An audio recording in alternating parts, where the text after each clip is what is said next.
معلقة واحدة بس منها هتضيفيها في كل أكلاتك هتميزه جدا.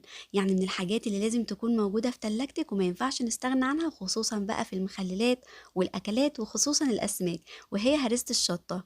معلقة واحدة بس منها بتخلي الأكل طعمه وريحته بجد في حتة تانية خالص. يفضل طبعا تكون فريش.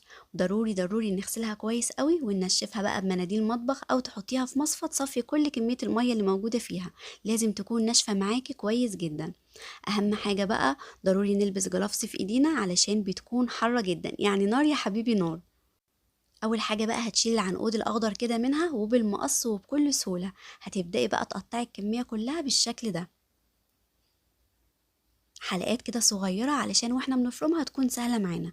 شوية توم بقى كده حلوين، وثلاث معالق كده كبار من الملح بالشكل ده، ومعلقتين بقى كبار كمان من الكمون، والكزبرة الناشفة هنحط معلقتين ومعلقة.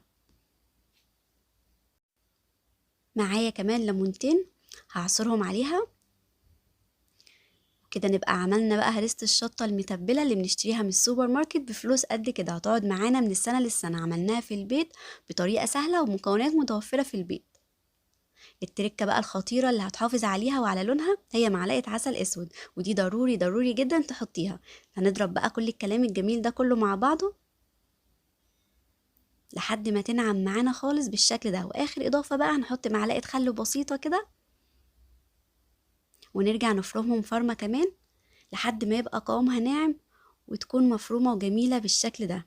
حطيها بقى على كل اكلاتك، وبجد هتخلي ريحة الاكل وطعمه مميز جدا. جربوها بنفس الاضافات اللي ضفتها عليها وان شاء الله هتعجبكم قوي. متنسوش بقى تحطوا لايك للفيديو وكمان تشتركوا في القناة لو لسه مشتركتوش. اشوفكم على خير. باي باي.